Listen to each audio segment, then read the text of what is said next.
일단 제가 뭐 시작할 때 증시는 이제 정치적인 요소에서 조금씩은 벗어나는 느낌이다라는 말씀을 드렸는데 사실 부동산은 정부의 정책이 더 큰 영향을 받는 시장이지 않습니까?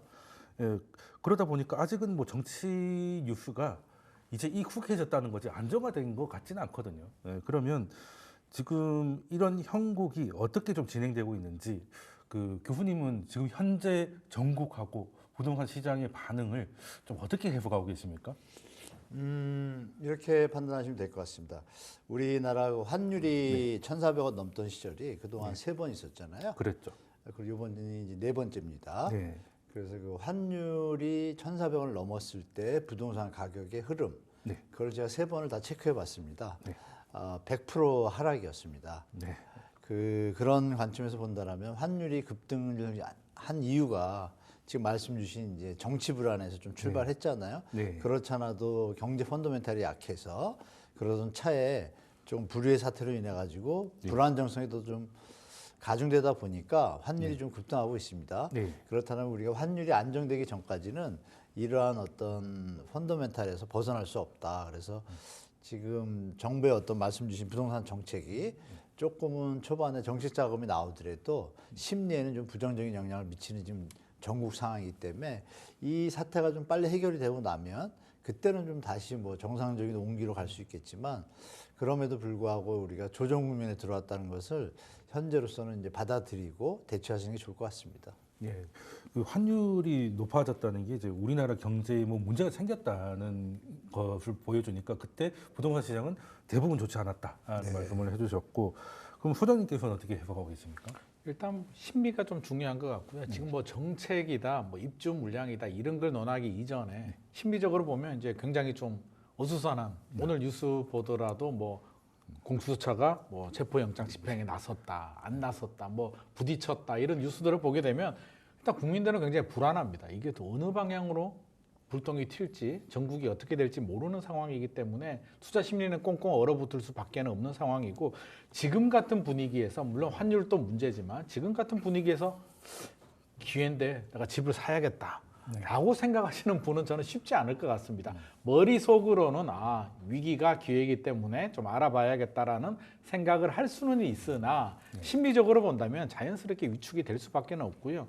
제가 과거 사례를 지난번에도 한번 설명을 드렸습니다만 박근혜 대통령, 전 대통령 시절에 탄핵 2016년 12월에서 2017년 상반기 흐름을 좀 살펴보더라도 그때도 이제 거래량하고 실거래 가격 지수 제가 두 가지를 좀 살펴봤는데 거래량은 거의 한 4분의 1 토막이 났습니다. 이게 탄핵 전국 4개월 동안에 거래량이 줄어들었다는 얘기는 모든 투자 심리가 올스톱이다. 집을 사려는 분들은 발을 빼고 관망을 하고 있고 집을 팔려는 분들도 살 사람이 없기 때문에 실질적으로 팔지를 못합니다. 팔고 싶어도 이제 팔지 못하고 엄청난 급매물로 팔아야 되는데 지금 엄청난 급매물로 팔기에는 집주인 입장에서는 그러니까 정치적 불확실성이 생기긴 했는데 이게 좀 해소될 수도 있지 않을까라는 희망 회로를 돌리고 있습니다. 과거 사례를 보면 이제 실거래 지수는 크게 떨어지지 않았어요. 91.8에서 91까지 소폭 하락을 했고 거래량은 큰 폭으로 하락을 했기 때문에 요 기간이 4개월 정도 갔습니다. 그 당시 2016년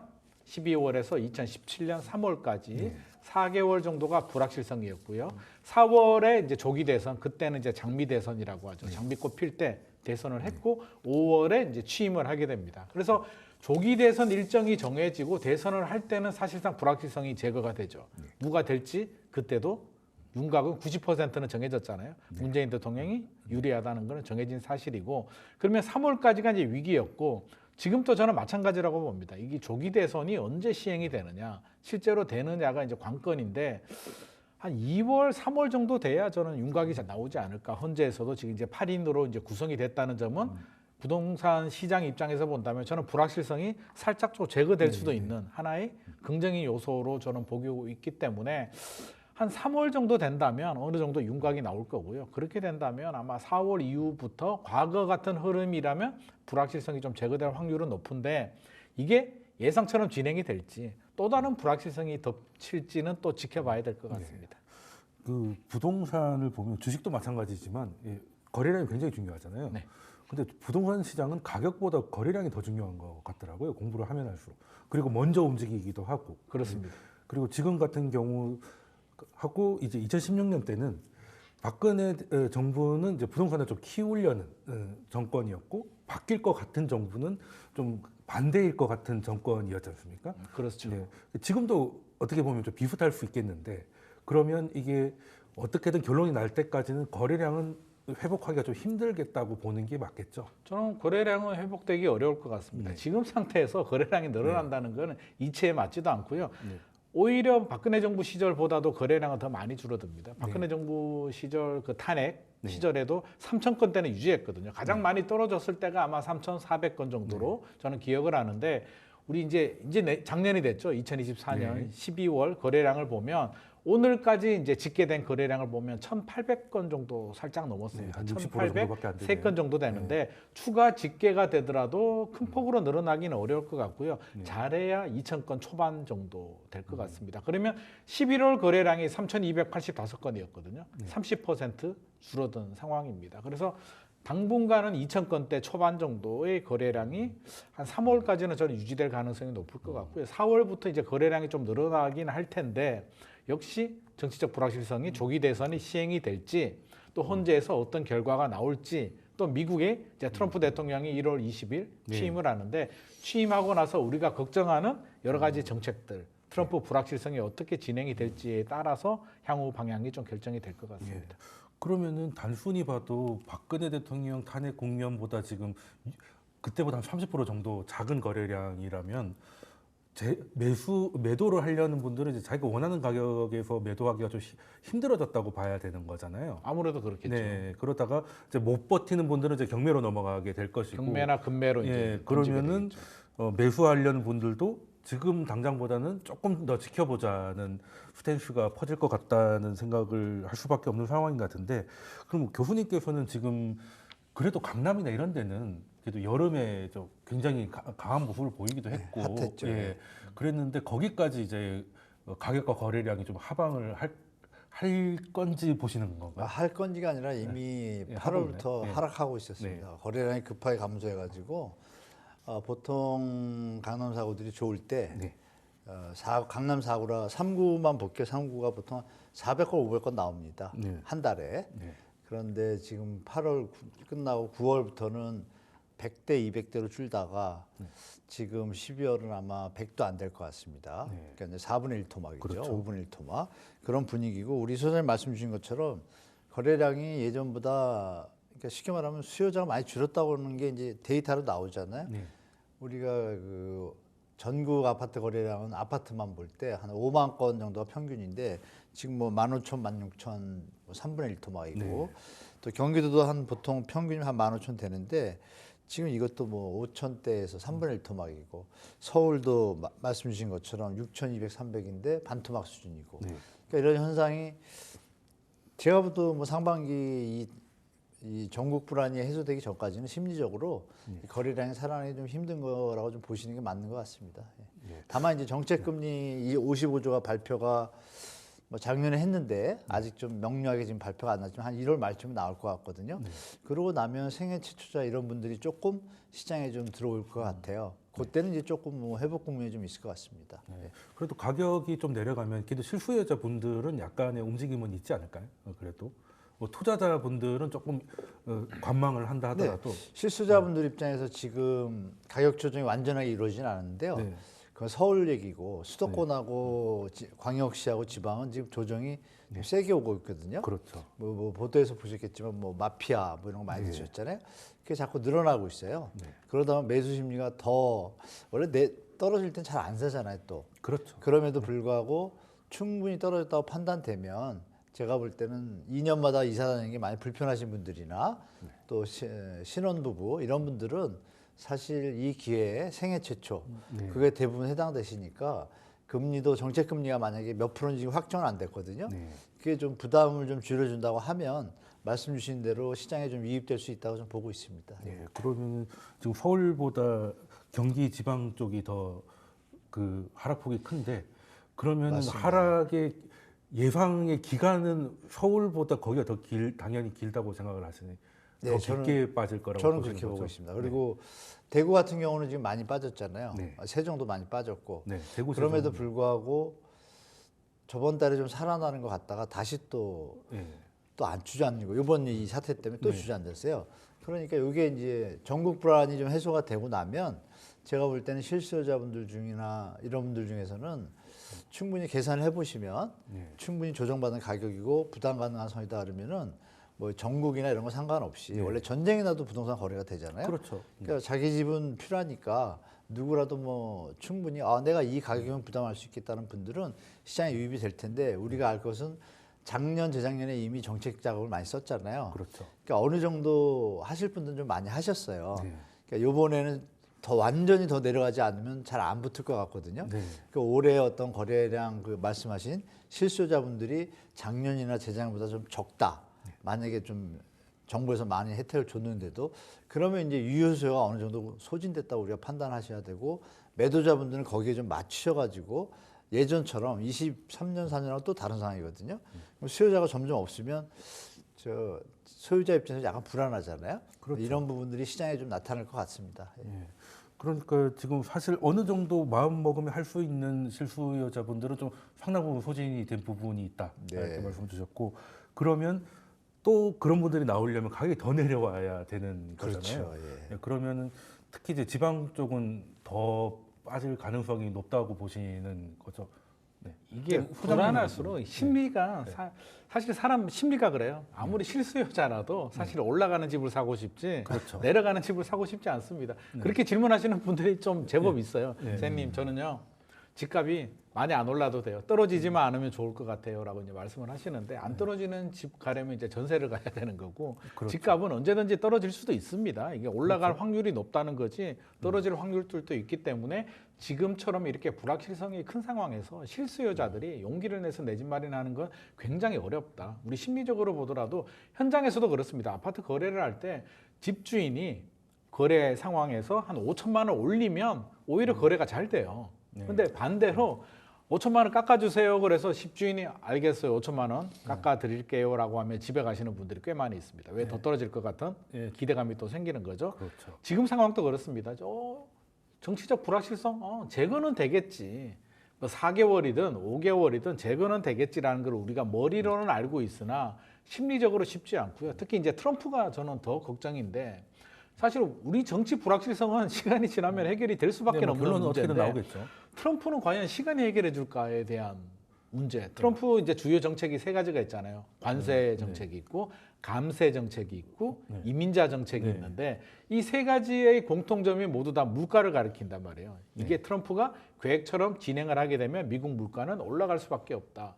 미국 물가가 올라가게 되면 예상한 것처럼 기준금리가 과연 내려갈 수 있을까? 이번에 미국 FOMC 회의록이나 자료를 보게 되면 생각보다 인하폭이 한 2번 정도 밖에는 안 되겠다라는 이야기를 하고 있습니다. 이런 내용들을 본다면 기대와 다르게 한국은행도 한 3번 정도 내릴 것으로 우리가 예상을 하고 있고 미국도 3번 이상을 예상을 하고 있었는데 그 기대가 깨졌을 때는 또 전혀 다른 방향으로 갈 수도 있는 거고요. 또 트럼프가 또 그런 얘기를 합니다. 일각에서는 트럼프도 모른다. 트럼프 본인도 아마 모를 것이다. 경제 상황이라든지 중국, 우방국들의 대응 상태에 따라서 협상용이지 실제로 관세를 그렇게 부과하기는 현실적으로 어려울 것이다. 미국 경제도 좋지 않다라는 의견도 있습니다. 그래서 단순히 국내 불확실성만 제거가 돼서 박근혜 정부 때처럼 이렇게 회복이 되느냐라고 한다면 저는 트럼프까지도 좀 같이 고려를 해야 될 것 같거든요. 그러면 트럼프 대통령이 1월 20일 취임을 하고 적어도 상반기 정도는 어느 정도 구체적인 정책의 윤곽이 잡혀야만 주식도 마찬가지지만 부동산 시장도 확실히 금리가 내려가고 이렇게 가야겠다. 안 되겠다라는 방향성이 정해질 것으로 보여지기 때문에 상반기까지는 일단 뭐 거래량 감소는 불가피해 보이고요. 하반기는 이제 금리나 시그널과 불확실성 제거에 따라서 거래량은 늘어날 것 같습니다만 2024년 작년 7월에 이제 9천 건이 넘었단 말이에요. 지금 다주택자들은 움직이지 않아요. 다주택자들은 여전히 또 규제들이 적용되고 있기 때문에 실수요자들이 다시 움직여서 작년 7월처럼 9,200건의 거래량이 나오기는 올해는 좀 쉽지 않지 않을까 생각이 됩니다. 그 박근혜 정부 시절하고 지금하고 비슷해 보이지만 다른 게 그때는 사실 그 부동산 가격이 충분히 조정을 받아서 그렇죠. 이제 결심만 하면은 살 수 있는 시기인데 상승장이었죠. 예, 근데 지금은 결심을 해도 가격이 너무 가 있단 말이죠. 예, 그러니까 그 실수요자라고 보기도 어려운, 그러니까 20억 가까운 아파트를 마음 먹는다고 사는 사람들이 정말 진정한 의미의 실수요자인지도 의문은 사실 듭니다. 사실 2016년, 17년에는 다주택자들 투자 수요들이 집을 많이 샀어요. 그랬죠. 그래서 네. 거래량이 지금보다 훨씬 더 월등히 많았던 시절. 네. 탄핵 이전에는 11,000건 정도가 서울 아파트, 네. 서울시 부동산 정보광장을 보면 거래가 되던 시절이고 네. 이제 거래량 자체가 답니다. 그때는 이제 다주택자들이 사던 시절이고 지금은 다주택자들은 올스톱 네. 실수요자들이 사는 시장이기 때문에 거래량이 그때처럼 그렇게 폭발적으로 늘어나기는 좀 어려운 상황입니다. 그럼 거래량이 빨리 회복이 안 되면 결국에는 가격이 내려가는 수밖에 없을 텐데, 그러면 거래량을 더 죽이는 그런 상황이 악순환이 될 것 같은데, 그러면 그래도 좀 긍정이라고 해야 될지 좀 상황을 보시는 분들이 늘 말씀하시는 게, 그래도 이제 입주 물량이 부족하다. 결국에는 이제 공급 부족이 시장의 방향을 바꿀 수도 있다. 이런 의견도 있는데 교수님께서는 어떻게 보십니까? 그 전형적인 그 거짓말 가짜 뉴스의 프레임인데요. 그런가요? 네. 이렇게 말씀드리면 이해하실 것 같습니다. 우리가 수요 공급의 법칙을 배웠잖아요. 당연히 수요 공급의 법칙에 맞추면 이 말씀이 맞아요. 맞는데 수요 공급의 법칙을 떠나서 지진이 났어요. 네. 수요 공급이고 답 없잖아요. 네, 거래가 없지 않을 겁니까? 그러니까 지금처럼 비슷한 거죠. 뭐 계엄 사태처럼. 그러면 우리가 더듬어 볼 게 2010년도예요. 2008년도에 글로벌 금융위기가 터졌잖아요. 네. 터지고서 2009년도 2사 대책 때 요번에 13 대책하고 거의 90% 비슷한 대책이 나왔어요. 그러자마자 2009년도에 분양이 붐이 붑니다. 네. 우리 작년 재작처럼. 예, 그때 반짝 반등장이 네, 있었죠. 반짝 붐이 불었죠. 전매 제한 완화하고 막 다 네. 풀어주니까. 그리고 2011년에 이제 저축은행 사태 터지고 12년에 이제 우리가 부동산이 좀 안 좋아졌는데 네. 중요한 건 2010년에 입주 물량이 이 글로벌 금융위기 덕분에 10년에 입주 분양 물량이 작았어요. 네. 그때 몇 호냐면요. 주택 그 국토교통부 통계로 12만 4,600호예요. 그게 어느 정도 되는 수치입니까? 네. 10년 되는데 11년, 12년에 주택시장 어땠어요? 11, 12, 13, 14년도까지 계속 죽었잖아요, 시장이. 그렇죠. 그러면 지금하고 부동산 비슷하잖아요. 위기였으니까. 네, 네. 그럼 지금 이제 맞아요. 분양 물량이 적어요, 올해. 그러면 여기에 맞춰본다면 역사는 되풀이된다고 그럴 가능성도 있지만 안 그럴 가능성도 있겠죠. 네. 이렇다면 앞으로 그럼 그 뒤로 3, 4년 뒤에 이럴 수도 있다는 얘기잖아요. 어떤 리스크들이 터져지면. 중요한 게 우리 자영업자분들이나 엊그제 발표 나왔는데 그 개인 사업자 있지 않습니까? 네. 국세청에서 발표했는데 개인 사업자의 72%가 월 100만 원을 못 버세요, 지금. 어마어마한 충격적인 뉴스. 이거 다 보셨을 내수는 거예요. 정말 힘들죠. 네. 그럼 70% 분들이란 비율하고 근로소득자는 좀 낮지만 네. 그래도 6천, 7천 이하들은 지금 서울 집값이나 수도권 집값 못 사거든요. 그렇죠. 예. 그러면 계산 나오잖아요. 그러니까 이런 부분을 좀 통합적으로 생각하시면 제가 볼 때 지금 뭐 입주 물량 네. 뭐 그거하고 상관없이 우리 2018년, 19년에 입주 물량, 분양 물량 되게 많았거든요. 네. 집값 안 내려갔어요. 도리 올랐잖아요. 네. 그러니까 이런 걸 좀 생각하시기 바란다. 그러니까 쉽게 말하면 수요 공급의 법칙은 우리가 다른 변수가 없을 때, 뭐 트럼프가 된다든지 이런 계엄 사태 여러 가지가 없을 때 안정적일 때는 딱 맞아요. 맞는데 지금 그런 상황이 아니다. 이걸 좀 염두에 두시고 시장을 보시는 게 맞을 것 같습니다. 그럼 지금 공급이 주는 것도 사실이지만 수요도 만만하게 네, 주기 맞습니다. 때문에 예, 더 주면 되니까. 사실은 크게 의미 없을 수도 있다는 주장을 말씀 주셨는데 추가로 하나 말씀드리면 124가 발표를 했잖아요. 14만 가구라고. 네. 그 정부가 기억하시겠지만 작년에 발표할 때 국토부 장관께서 박상호 장관이 10만 호 매입 임대를 한다 그랬어요. 확정 네, 매입. 맞습니다. 네. 신축 그것도. 네. 그중에 5만 호가 아파트입니다. 네. 그럼 5만 호 추가되잖아요. 그렇죠. 그럼 14만 호에서 5만 호면 19만이잖아요, 벌써. 네. 그 14만 호도 R114 자료인데 건설업체 25개 업체 자료만이에요. 그럼 이제 이런 누락 팩트를 잘못도 있을 갖다가 수 우리가 있겠네요. 마치 전체가 그런 것처럼 건설사가 300개가 넘는데 뭐 이런 부분도 우리가 같이 보셔야지 이게 약간의 공포심 유발하는 어떤 마케팅 비슷한 느낌을 받아요. 저는 개인적으로. 그러면 제가 드린 말씀이나 이런 것들을 섞어서 실제로는 25개 업체는 이렇다 이렇게 하면 시청자나 소비자들이 판단하기가 좋은데 그것만 액면에 딱 올라가고 각종 언론에서 그걸 받아서 캐치프레이즈만 14만 가면 되게 적은 것 같잖아요. 네, 그런 부분도 우리 시청자분들이 조심하시라고 좀 말씀드리고 싶어요. 예. 그 포함하는 범위에 따라서 근데 3기 신도시까지 하면 또 12,000원가 들어가면 21만이 되잖아요. 근데 그걸 14만으로 딱 잘라버리니까 정말 우리가 30만 원가 필요한데 심하게 준 것처럼 그런 것도 좀 우리가 좀 냉정하게 좀 체크를 할 필요가 있다고 좀 말씀드리고 싶습니다. 그러면 그 공급하려는 대책은 그 예상대로 다 공급은 할 수 있는 건가요? 이미 저 확정됐어요. 네. 10만 호가 매입 확정이 다 돼가지고 짓고 있어요. 그러면 짓고 있는 중에 완공되면 5만 나온다. 호는 아파트고 네. 그거 이미 발표를 했기 때문에 그럼 5만 호가 들어와야죠. 그러니까 114가 한 것도 맞긴 맞아요. 25개 업체 자료 받아서 발표한 거 맞죠?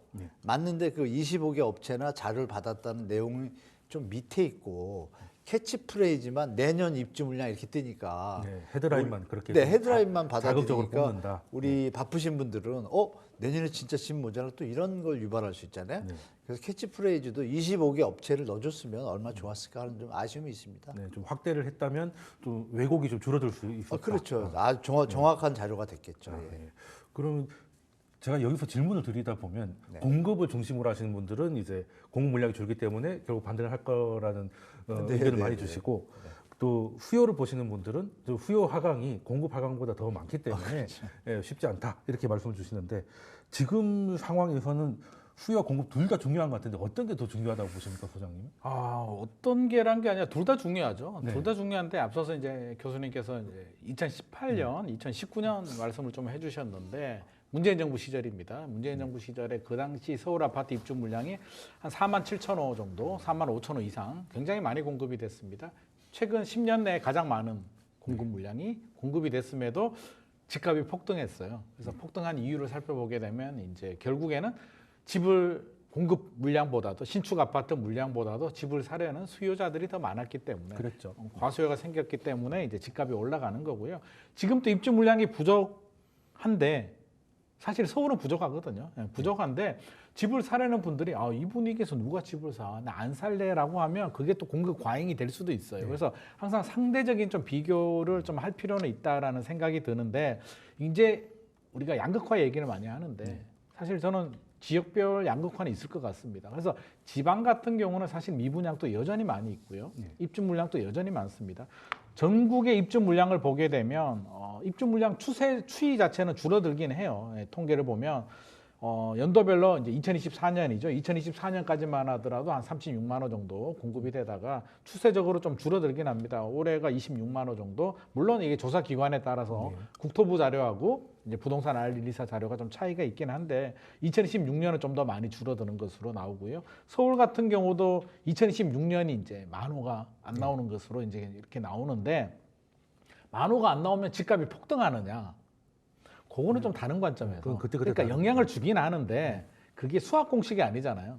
공급이 줄어들면 집값이 바로 올라가 아니라 여러 가지 상황이 이제 맞아 떨어져야 되겠죠. 집값이 지나치게 고평가가 되지 않아야 되고 충분한 수요가 뒷받침이 돼야 되고 금리가 좀 내려가야 되고 규제가 어느 정도 풀려야 된다는 게 이제 전제 조건으로 좀 작용이 됩니다. 그래서 이거는 하나의 요소로 봐야지 공급 물량이 줄어든다고 해서 무조건 집값이 올라가.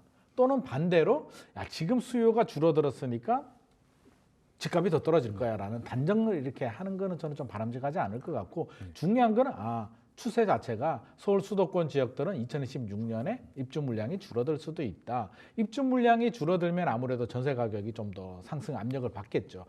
상승 압력을 받으면 그게 2025년 6년에 작용이 될지 2027년이 될지 어떤 식으로든 매매 가격에 저는 영향을 줄 수는 있다고 봅니다.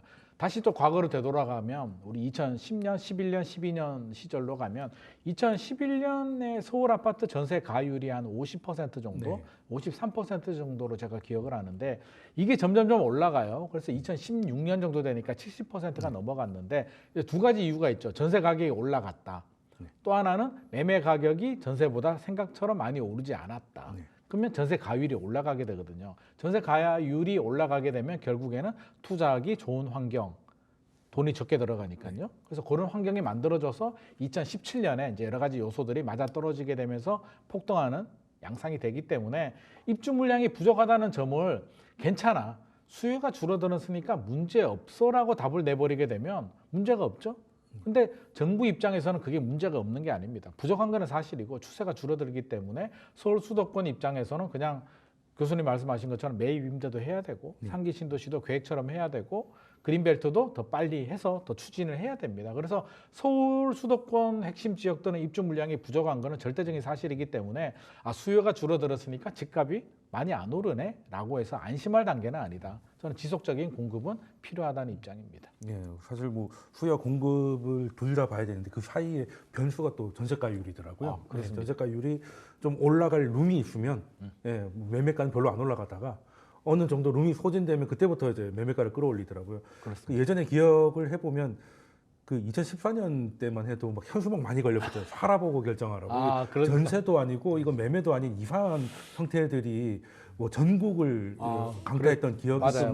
나서 그때는 이거는 뭐 전세도 사실은 그 사적인 영역인데 그거보다 더 특이한 거라고 뉴스에서도 많이 나왔던 기억이 나는데 또 그게 또 뒤집어지니까 2017년은 또 그런 광기 어린 상승도 나오더라고요. 그렇습니다. 네, 그래서 전세가율이 좀 중요하다고 봐야 될 것 같은데 그러면은 또 서울은 전세가율은 이제 수렴을 좀 해가고 있는 것 같아요.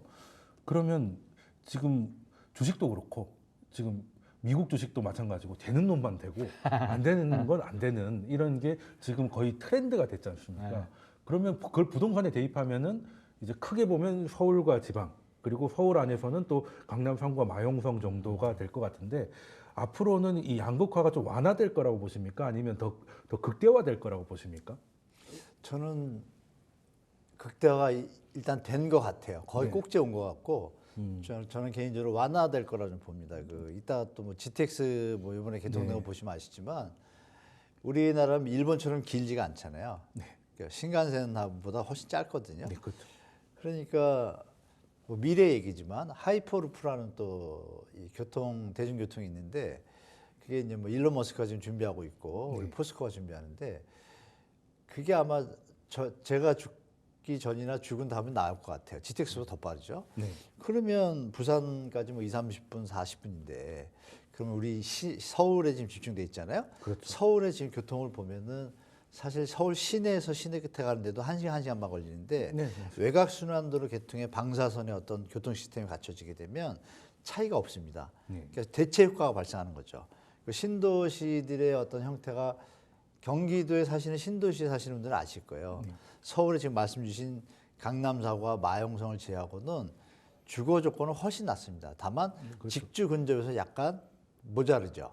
그런데 출퇴근. 근데 교통이 만약에 그거를 어느 정도 커버해 준다. 옛날에는 우리가 출퇴근 시간에 할 게 없잖아요. 많은 버스에서 책을 봐요. 뭐 어떻게 해요. 네, 뭐 신문 정도 지금 뭐 핸드폰이 그 시간을 충분히 기회비용을 충족해 주니까 사람들의 사고방식이 많이 바뀌고 있습니다. 예를 들면 금강구라고 그러죠. 금천구, 구로구, 관악구 사시는 분들이 요새 거기 그쪽 동네 그 캐치프레이즈 그거 있잖아요. 내 한 몸 불살라 우리 처자식 행복하게 산다. 이게 뭐냐면 고생하고 이제 좋은 네, 집에 인천 거기까지 가는데 차 안 막혀 일찍 나오면 좀 일찍 깨면 진짜 30분이 오잖아요. 그쪽 지역에. 그러니까 인천에 가보니까 서울의 전세값의 반도 안 되는데 새 집이고 커뮤니티도 좋고 너무 좋고 뭐 돌봄센터 있고 이렇단 말이에요. 그러면 제가 젊은 신혼부부라고 해도 아기들의 어떤 자라는 성장을 위해서는 거기에 투입이 되는데 다만 중고등학교 때는 이제 학교를 위해서 또 강전파라고 하나요? 강남 전세파하고 뭐 이런 패턴들이 이어질 텐데 중요한 건 신혼부부들이 최근에 얼죽신으로 막 강남에 몰렸다가 가격 저항이 붙으셨잖아요. 그러면 이제 또 분산 효과가 있잖아요. 이게 조금 반복되면서 교통이 점점 좋아질 거기 때문에 스마트 때문에 그러면 젊은이들이 가성비를 따지잖아요.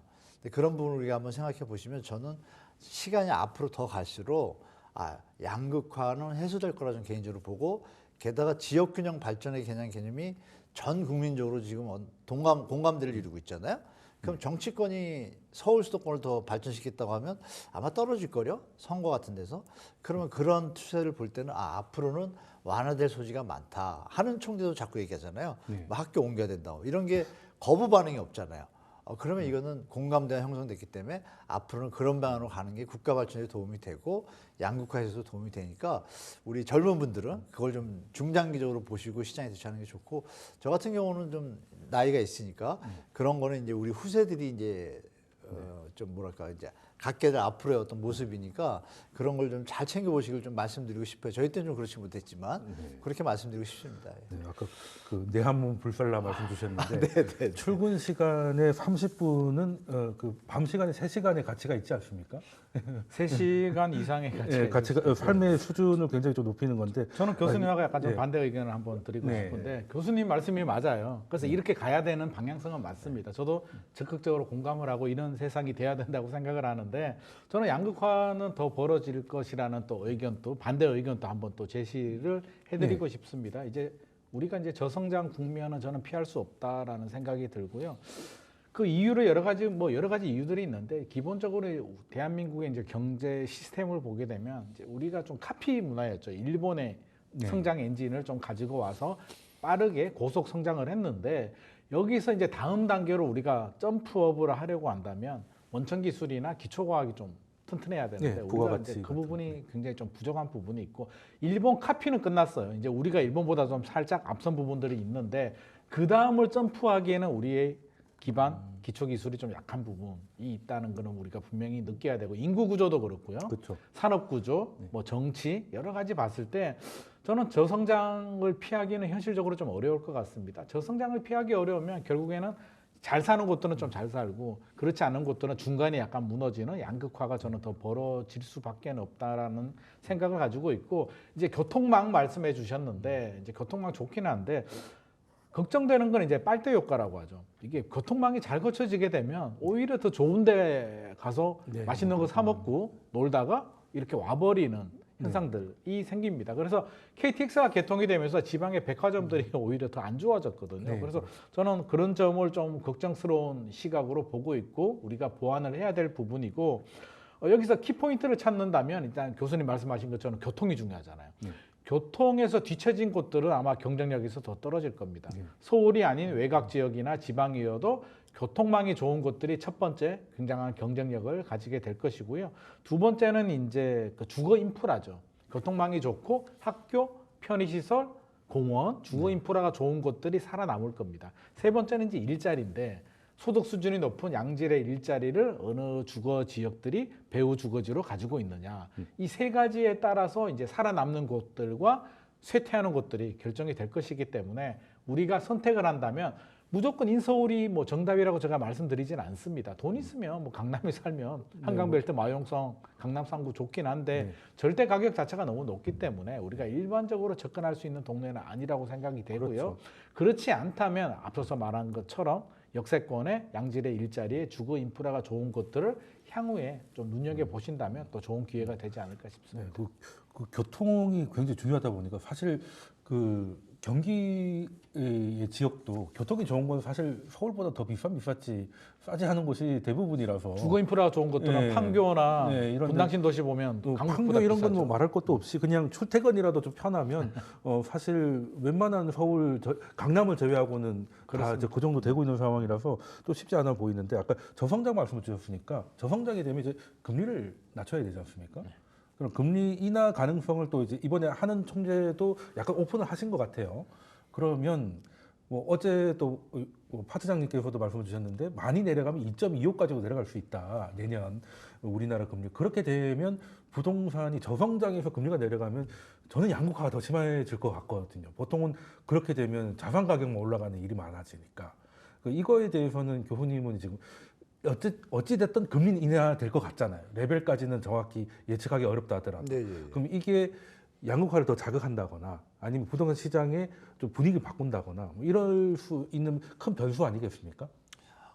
근데 보셔야 될 게 이제 지금 금리가 내려왔잖아요. 3% 내려왔는데도 대출 금리는 올라왔거든요. 그럼 금리 인하라는 건 대출 금리가 인하될 때를 상정하는 건데 네, 대출 금리가 오히려 올라가고 있죠. 지금 도리어 4%에서 5%거든요. 지금 네. 주담대가 전세도 4에서 5%입니다. 네. 그러면 이거 좀 이상하다고 생각하실 거예요. 근데 우리 시청자분들한테 드릴 말씀이 지금 우리나라 저축률이 거의 뭐 없다는 건 다 아실 겁니다. 일부 뭐 상류계층은 좀 저축을 하고 있는데 이 은행들이 그 우리 뭐 외환 보유고 이런 거 뭐 체크할 때 은행들이 이제 콜 금리든 뭐 여하튼 자본 조달을 해외에서 많이 합니다. 국제에서 하는데 지금 미 국채 금리가 4.6%잖아요. 네. 오늘 아마 4.53%일 거예요. 10년물이. 그럼 10년물 그 금리 기준에서 볼 때 모든 투자 자금이 있을 때 우리나라가 3%를 준다면 우리나라에 투자 안 하잖아요. 네, 성장성 그러면 있는 그 거죠. 우리나라 은행이 그럼 돈을 빌릴 때 4.6%보다는 더 줘야 빌릴 거 아니에요. 네. 똑같거나 해외 자금을 들일 때 그럼 우리 국내 경제가 좋아서 내수가 좋아서 가게들이 돈을 저축을 많이 해가지고 그 돈으로 지금 대출하는 게 이어지면 다행인데 이거 이미 끝나 있어요. 거의 고갈됐고 해외 자금으로 지금 대출을 갖다 좀 확장하는 추세인데 그 부분에 있어서 약간 리스크가 발생을 한 거죠. 그러니까 가상금리를 많이 올리게 됐거든요. 네. 그러니까 그게 적용돼서 지금 대출 금리가 잘 못 내리고 있습니다. 네. 우리가 여러 시청자분들이 아시는 금리 싸 이거는 정책 금리였어요. 네, 그렇죠. 나라에서 이 이자 차익 보전이라는 계정을 활용해 가지고 아니 3.5%인데 금리가 1.5%짜리가 어디 있어요? 2%를 누가 메꾸죠? 그 우리 세금이잖아요. 근데 우리 국세도 지금 모자르잖아요. 그러니까 이게 지금 혼재돼 있거든요. 네. 그러니까 지금 말씀대로 원론적으로는 맞는 말씀이에요. 어떤 정치 상황에서 금리가 낮으면 당연히 부동산 가격의 계산에서 부담이 적어지니까 투자 여력이나 수요 여력이 증가되는 건 당연한 말씀인데 중요한 건 은행이 그 대출 금리를 담보를 했을 때 얘기죠. 네. 근데 지금은 약간 다르다. 그래서 예전과 좀 다른 상황인 것 같으니까 미국은 도리어 금리를 지금 물가 상승률이 좀 다시 올라오고 있거든요. 네. 뭐 다시 올리니 이런 얘기도 나오고 금리 인하를 2번에 그치니 이런 얘기가 나옵니다. 2.25라는 거는 경제가 되게 안 좋다는 얘기잖아요. 네. 그러니까 이런 것도 감안해 보시면 우리가 노무현 정부 때 3.5에서 5.5까지 올렸다가 글로벌 터지고 나서 MB 정부에서 이 2.5%까지 내렸습니다. 네, 네, 네. 근데 부동산 시장이 못 살아났잖아요. 근데 네, 지금 그때 말씀 주신 2.25, 2.5가 되는 것보다 제가 중요하게 보는 것은 경제 상황이 1번이다. 다시 한번 말씀드리면 그래서 드릴 말씀은 경제 상황이 비교적 안정적이고 뭐 수출이 잘 되고 내수가 별 문제가 없다라면 지금 말씀 주신 것처럼 금리 인하면 당연히 부동산에 불장이 일어나죠. 우리 코로나 때처럼. 근데 지금은 약간 그런 때하고 좀 다른 것 같다. 이걸 보시고 너무 금리 인하가 되면 부동산 가격이 오를 거야 이래가지고 뭐 전매 제한 완화를 바라보고 나도 한방 뭐 5천만 원 계약금 걸고 뭐 2억 이런 꿈은 이제는 좀 때가 아닌 것 같아요. 좀 조심하시라고 좀 말씀드리고 싶네요. 아, 예, 알겠습니다. 그러면 사실 지난달에 그 한국 그 은행의 추가적인 금리 인하 이후로 사실 거꾸로 대출 금리 올라가 버렸거든요. 네, 아이러니하잖아요. 예, 그래서 그 부분은 꼭 투자자분들께서도 실수요자분들께서도 한번 참고를 하셔야 된다는 말씀을 주셨고, 그러면 아까 우리가 또 교통 이런 얘기를 했으니까 이 두 번째 주제에서 이걸 좀 깊이 있게 다뤄보도록 하겠습니다. 네.